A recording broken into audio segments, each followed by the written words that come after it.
नमस्कार, मैं अंकित शर्मा और हॉकफीड न्यूज में आप सभी दर्शकों का स्वागत है। दोस्तों, पश्चिम बंगाल की सियासत में इस वक्त घमासान मचा हुआ है। विधानसभा चुनाव से ठीक पहले ही ममता बनर्जी को आज तगड़ा झटका लग गया है। जी हाँ, ये वही ममता बनर्जी है जो कि पश्चिम बंगाल की मुख्यमंत्री है। इनकी पश्चिम बंगाल में तानाशाही चलती है, इनकी गुंडागर्दी चलती है, लेकिन अब ये तानाशाही और गुंडागर्दी जड़ से खत्म होने जा रही है, क्योंकि पश्चिम बंगाल से ममता बनर्जी का युग अब समाप्ति की ओर खड़ा हुआ है। एक के बाद एक जो टीएमसी पार्टी के बड़े नेताओं में से एक माने जाते हैं, वो सभी नेता भारतीय जनता पार्टी का दामन थाम रहे हैं। टीएमसी की पार्टी पूरी तरीके से टूटती हुई और बिखरती हुई नजर आ रही है। जिन नेताओं के दम पर ममता बनर्जी हमेशा से अपनी धाक जमाती हुई आई थी, अब वही नेता ममता बनर्जी का साथ छोड़ रहे हैं। अभी हाल ही में शुभेंदु अधिकारी, जो कि टीएमसी पार्टी की बहुत बड़ी छवि माने जाते थे, शुभेंदु अधिकारी ने टीएमसी पार्टी छोड़ी और वो भारतीय जनता पार्टी में शामिल हो गए। लेकिन शुभेंदु अधिकारी इकलौते ऐसे नेता नहीं है। अब शुभेंदु अधिकारी से भी एक और बड़े नेता हैं जिन्होंने टीएमसी पार्टी आज छोड़ दी है। टीएमसी पार्टी से आज इस नेता ने इस्तीफा दे दिया है। कौन है ये नेता? आपकी जानकारी के लिए ये बता दें कि ये ममता बनर्जी के काफी चहेते नेताओं में से एक माने जाते हैं। काफी करीबी नेता भी ममता बनर्जी के ये माने जाते हैं। इनके बारे में आगे पूरी खबर मैं आपको बताऊंगा, लेकिन जब बात पश्चिम बंगाल के चुनाव की हो तो ऐसे वक्त में जनता की राय जानना अनिवार्य है। तो आप हमें कमेंट करके बताएं कि आप पश्चिम बंगाल में आखिर किस पार्टी की सरकार देखना चाहते हैं। अगर आप भारतीय जनता पार्टी की सरकार देखना चाहते हैं तो कमेंट बॉक्स में बीजेपी लिखें, टीएमसी की देखना चाहते हैं तो टीएमसी लिखें, या आप किसी अन्य पार्टी को देखना चाहते हैं तो उसका नाम कमेंट करके बताएं, जिससे एक सर्वे भी हो जाएगा कि आखिर यहां बैठे लोग क्या सोच रहे हैं पश्चिम बंगाल को लेकर। तो दोस्तों, आप खबर पर चर्चा करते हैं कि आज ममता बनर्जी को कैसे तगड़ा झटका लगा है और वो कौन से नेता हैं जिन्होंने आज टीएमसी पार्टी छोड़ दी है।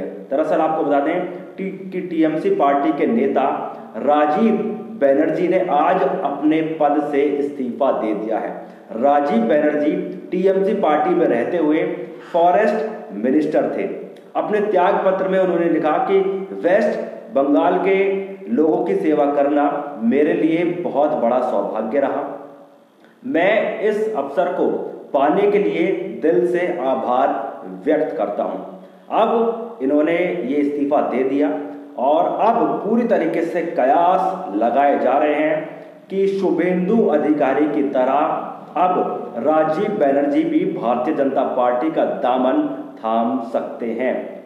आपको बता दें कि पश्चिम बंगाल के जो राज्यपाल हैं जगदीप धनखड़, इन्होंने राजीव बनर्जी का इस्तीफा मंजूर कर लिया है। यानी कि अब पूरी तरीके से यह तय है कि इन्होंने टीएमसी पार्टी छोड़ दी है। लेकिन अब आखिरी फैसला राजीव बनर्जी के खुद के हाथ में है कि क्या वो भारतीय जनता पार्टी का दामन थामेंगे या नहीं। कयास यही लगाए जा रहे हैं कि ये भारतीय जनता पार्टी में शामिल हो सकते हैं, क्योंकि अभी हाल ही में भारतीय जनता पार्टी के नेता हैं कैलाश विजयवर्गीय, उन्होंने दावा किया था कि टीएमसी पार्टी के 41 ऐसे नेता हैं जो कि भारतीय जनता पार्टी में शामिल होना चाहते हैं।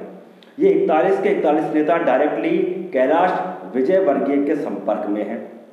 लेकिन कैलाश विजयवर्गीय ने कहा था कि हम पहले छवि के आधार पर नेताओं को बीजेपी में शामिल करेंगे। जिस नेता की छवि अच्छी होगी उसे हम भारतीय जनता पार्टी में शामिल करेंगे, जिस नेता की छवि खराब होगी उसे भारतीय जनता पार्टी में शामिल नहीं किया जाएगा।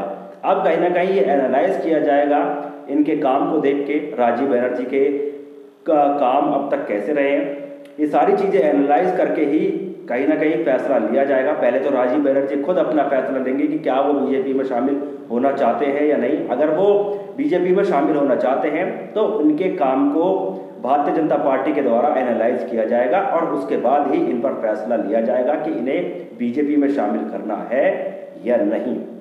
इसके साथ ही शताब्दी रॉय एक और टीएमसी पार्टी की एक बड़ी नेताओं में से एक मानी जाती है वो, और शताब्दी रॉय इन्होंने भी संकेत दे दिए कि ये भी भारतीय जनता पार्टी में शामिल होने जा रही हैं। तो कहीं ना कहीं अब टीएमसी पार्टी की हार निश्चित रूप से दिखाई देने लगी है।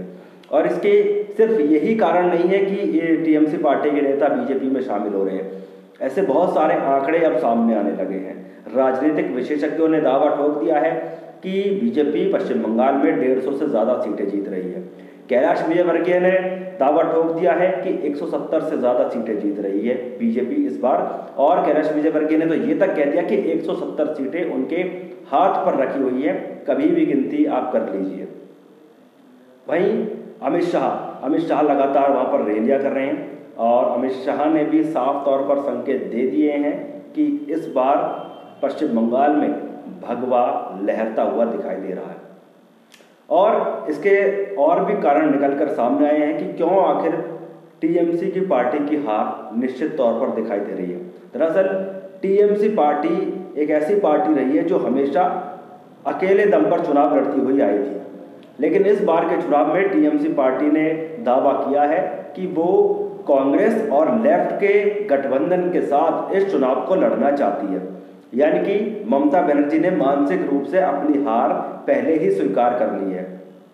ये वही ममता बनर्जी हैं जो पहले डींगे मारा करती थी कि पश्चिम बंगाल को मेरे से कोई नहीं छीन सकता। जैसे महबूबा मुफ्ती कश्मीर के लिए बयान देती थी, वैसे ही ममता बनर्जी पश्चिम बंगाल के लिए बयान देती हुई आई थी। लेकिन आप देखिए, जब गठबंधन की बात हो तो गठबंधन का हश्र अब तक क्या रहा है। 2017 में उत्तर प्रदेश में जो विधानसभा के चुनाव हुए थे उसमें सपा और कांग्रेस ने गठबंधन किया और उस गठबंधन का क्या हश्र हुआ आप सभी जानते हैं। 2019 में लोकसभा चुनाव के दौरान बुआ और बबुआ ने गठबंधन किया।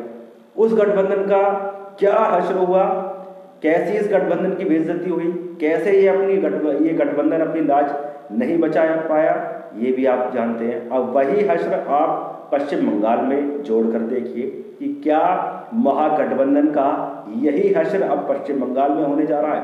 कयास तो कुछ इसी प्रकार के लगाए जाने लगे हैं।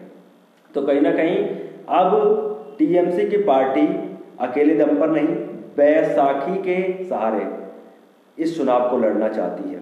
तो मानसिक रूप से इनकी हार निश्चित तौर पर तय हो गई है।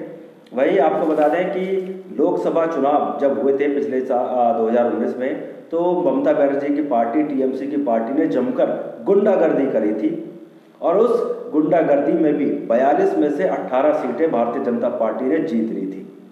तो कहीं ना कहीं एक जीत की जो शुरुआत थी वो भारतीय जनता पार्टी ने लोकसभा चुनाव से ही की और कहीं ना कहीं अब इसका जो इम्प्लीमेंटेशन है वो विधानसभा चुनाव में देखने को मिलेगा और कहीं ना कहीं भारतीय जनता पार्टी की जीत सुनिश्चित है इस बार। तो दोस्तों, इस मामले पर आपकी क्या प्रतिक्रियाएं हैं कमेंट करके बताएं, खबर को शेयर करें, देश हित चैनल हॉकफीड को सब्सक्राइब करना बिल्कुल ना भूलें। फिलहाल के लिए इतना ही। जय हिंद, जय भारत, नमस्कार।